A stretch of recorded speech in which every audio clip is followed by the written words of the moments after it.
बदलत रहेला। जब वो विपरीत स्थिति में पड़े ले तो उनका अंदर से अचानक एगो भाव आवेला, अचानक एगो भाव प्रकट होला गाना के रूप में। जब उनकर खास आदमी उनकर साथ छोड़ देले तो भाव का होला, सुनी।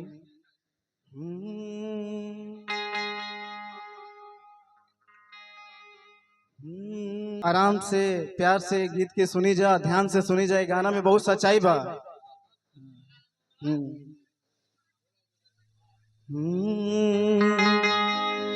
अरे गजब गजब के लोग जग में, स्वार्थ भल समाज हो, दुख में कहाँ बा केहू संगतिया, ई दुनिया में आज हो।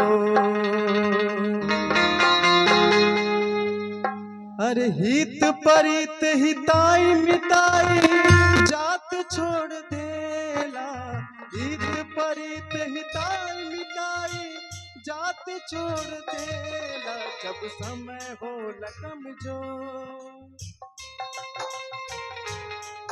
जब समय हो कमजोर तो हर कोई साथ छोड़ देला, जब समय हो कमजोर तो हर कोई साथ छोड़ देला, हित परित हिताई मिताई जात छोड़ देला, हित परित हिताई मिताई जात छोड़ देला, जब समय हो कमजोर तो हर कोई साथ छोड़ देला, जब समय हो कमजोर तो हर कोई साथ छोड़ देला।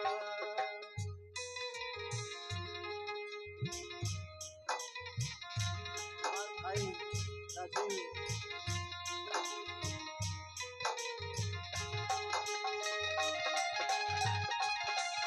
बहुत दिल से मायना इनका त्योहार।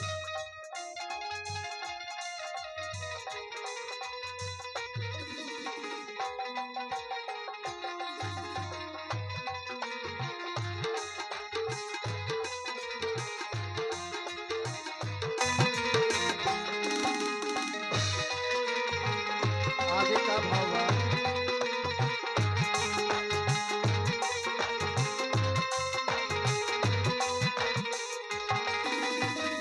आगे का भाव बा भैया, जौन उनका अंदर से दिल से दुख निकला था, देखी क्या करे।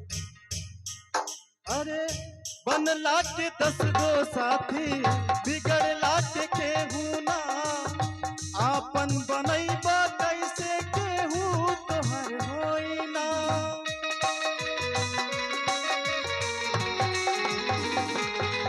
ओ बनला के 10 गो साथी बिगड़ला के केहू ना, आपन बनैबा कैसे केहू तोहर होई ना। बहुत ही बढ़िया गीत भाई और बहुत ही दिल से गावल गीत बा। आगे का बा कि थाई के हाथ से हाथ हाथ से हाथ छोड़ देला, थाई के हाथ से हाथ हाथ से हाथ छोड़ देला, जब समय हो कमजोर तो हर कोई साथ छोड़ देला, जब समय हो कमजोर तो हर कोई साथ छोड़ देला, जब समय हो कमजोर तो हर कोई साथ छोड़ देला, जब समय हो कमजोर तो हर कोई साथ छोड़ देला, जब समय हो कमजोर तो हर कोई साथ छोड़ देला। भाई भैया